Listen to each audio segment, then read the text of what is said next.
आज रिया की तरफ से एक मुंबई पुलिस, बांद्रा पुलिस को एक कंप्लेंट दी गई है। उस कंप्लेंट को मैंने देखा और मेरे सामने रखा गया तो मैंने समझा कि इस कंप्लेंट के बारे में बात करना बहुत ज़रूरी है। ये कंप्लेंट जो है, एक तो बिल्कुल मुंबई पुलिस का उस पर कोई अख्तियार नहीं कि इस तरह का कंप्लेंट पहली बात एक्सेप्ट करे, क्योंकि सुप्रीम कोर्ट ने अपने आदेश में बड़ा स्पष्ट कह दिया है कि कोई भी इस मामले से संबंधित कोई भी कंप्लेंट होगी वो सीबीआई को ही जाएगी। तो इसलिए एक ये साजिश है कि किसी तरह से मुंबई पुलिस को एक्टिव रखने की साजिश है, जिसमें कि मुंबई पुलिस किसी न किसी तरह से इसमें हस्तक्षेप कर सके इस इन्वेस्टिगेशन में। तो इसलिए ये बिल्कुल बेबुनियाद कंप्लेंट है, बिल्कुल इसमें मुंबई पुलिस को कोई अधिकार नहीं है। और अगर इस कंप्लेंट को गौर से देखा जाए तो इसमें कोई कॉग्निजेबल ऑफेंस है ही नहीं।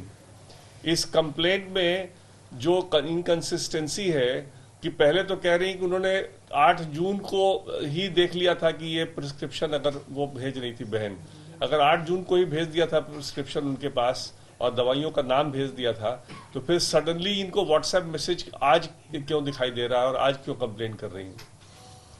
तीसरी बात कि जो ये गाइडलाइंस की बात कर रही है उस कंप्लेंट में, टेली कंसल्टेशन गाइडलाइंस, ये tele consultation guidelines medical council of India की गाइडलाइंस। इस गाइडलाइंस के बेसिस में कोई एफआईआर या कोई कंप्लेंट दर्ज नहीं हो सकता। इस गाइडलाइन के अंतर्गत जो इन्होंने जो भी कंप्लेंट करने की कोशिश की है वो बिल्कुल मेंटेनेबल नहीं है। मतलब उसका पुलिस इस मामले में पुलिस का कोई जुरिस्डिक्शन नहीं बनता इस मामले में।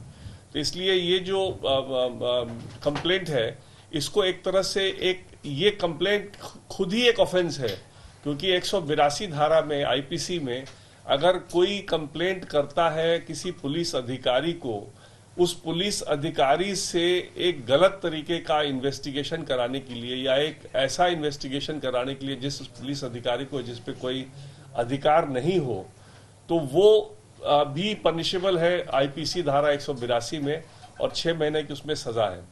तो इसलिए ये जो कोशिश है इस मामले को, इस इन्वेस्टिगेशन को गुमराह करने की और एक ये अपने आप को बचाने की और ये दिखाने की कि कोई इसमें बहनों की तरफ से या किसी और की तरफ से कोई गलती हुई है, वो बिल्कुल बेबुनियाद है। और ये कोई इनकी जो कोशिश है इस मामले को डिफ्लेक्ट करने की और इस मामले को सही इन्वेस्टिगेशन से डिरेल करने की, वो बिल्कुल सक्सेसफुल नहीं हो सकता। और इसीलिए मैंने समझा कि इस बारे में बात करना जरूरी है। Today I have been given a complaint filed by Riya Chakravarti in the Bandra police. The complaint clearly firstly exhibits that this is an effort to keep the jurisdiction of Mumbai police alive in this matter, when the Supreme Court very clearly has said in the judgment that if there is any complaint with regard to the death of Sushant Singh Rajput, that also will be investigated by the CBI. So this is a clear attempt to somehow keep the Mumbai police alive in this matter, so that they can do some mischief and ensure that there is the family of Sushant Singh Rajput does not get justice in this matter. The complaint itself has inconsistency, because in the first part of the complaint she says that she had seen that Priyanka was advising him to take some medicine which was not in sync with the prescription that she had got for Sushant, and that is why she left the household. But suddenly in the end of the complaint she says that she has come to know now about these WhatsApp messages. Lastly, this is not a cognizable offense at all for the police to even accept this complaint. This complaint should not have even been accepted by the police, because for any complaint to be accepted by the police, it has to disclose the commission of a cognizable offense. Firstly, this is not an offense at all.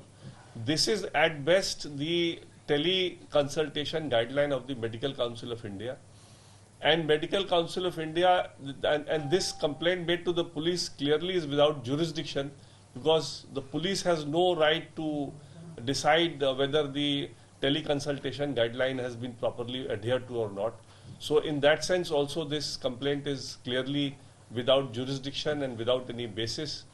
The whole effort by this complaint actually is an offense by itself, because under section 182 of the IPC if you make a false complaint or if you make a complaint for the police to take action on such a complaint which is not tenable in law, then the person who makes such kind of a complaint is liable to be punished for 6 months imprisonment. So I personally feel that Riya has committed another offense by making this kind of a false complaint before the Mumbai police, and the whole effort appears to be to somehow derail the investigation from the line in which it is going and somehow deflect the minds of the people from what is happening in the investigation, where so many new facts are coming to light. In fact, the family was not even aware of this extensive drug angle being involved.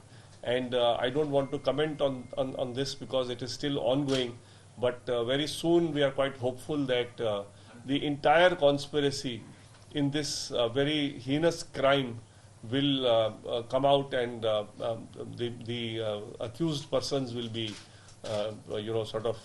properly charge sheeted and will be made to face the law. Thank you. Sir Riya अभी भी बांद्रा थाने में बैठी हुई है। Sir रिया जो है अभी भी अपने कंप्लेंट के साथ बांद्रा पुलिस स्टेशन में ही मौजूद है। तो जिस तरीके से आप कह रहे हैं कि मुंबई पुलिस को कोई अधिकार नहीं है और ना ही हस्तक्षेप करना चाहिए, तो अभी वहां बैठने का क्या मकसद हो सकता है? देखिए, अगर बांद्रा पुलिस इस कंप्लेंट को एक्सेप्ट करती है तो वो सुप्रीम कोर्ट के ऑर्डर का उल्लंघन होगा और वो कंटेम्प्ट ऑफ कोर्ट होगा। और अगर बांद्रा पुलिस अगर इसको आगे बढ़ाना चाहेगी तो हम कंटेम्प्ट ऑफ कोर्ट लगा करके सुप्रीम कोर्ट में इस मामले को आगे बढ़ाएंगे और इंश्योर करेंगे कि इस तरह से जो ये मामले को एक डाइवर्ट करने की कोशिश की जा रही है उसको हम सफल ना होने दें। सर, जिस तरह से इस पूरे मामले में 15 करोड़ रुपए के लेन देन की बात थी, रूमी जाफरी ने ये बताया, जो फिल्म डायरेक्टर फिल्म प्रोड्यूसर है, उन्होंने बताया कि जिस फिल्म को लेकर चर्चा हुई थी और जिनसे बात है कि 15 करोड़ रुपए का भुगतान रिया और सुशांत की फिल्म के लिए दिया जाएगा, वो भुगतान आज तक दिया ही नहीं गया। देखिए, ये सारे मामले इन्वेस्टिगेशन के हैं और आप लोग को मैंने पहले भी कहा है कि जो इन्वेस्टिगेशन के मामले हैं उसमें मेरा बोलना बिल्कुल भी ठीक नहीं है, क्योंकि मामला अभी बहुत ही आगे बढ़ चुका है इन्वेस्टिगेशन, और हम लोग उम्मीद कर रहे हैं कि जल्दी से जल्दी इसमें खुलासा होगा और चार्जशीट फाइल होगी और पता चलेगा कि किस तरह से मनी ट्रेल अगर गया है तो कैसे गया है और क्या माध्यम था उस मनी ट्रेल को निकलने का। सर, जो ये प्रिस्क्रिप्शन आया है आरएमएल के डॉक्टर तरुण कुमार का, जिसको लेकर शिकायत की है रिया ने, उसको लेकर आप क्या कहेंगे, आपका क्या स्टैंड है? देखिए, जहां तक उस प्रिस्क्रिप्शन का सवाल है, हम तो अभी सिर्फ उनके कंप्लेंट को डील कर रहे हैं। इस कंप्लेंट में कोई बेसिस बनता है कि नहीं बनता है, इसको डील कर रहे हैं।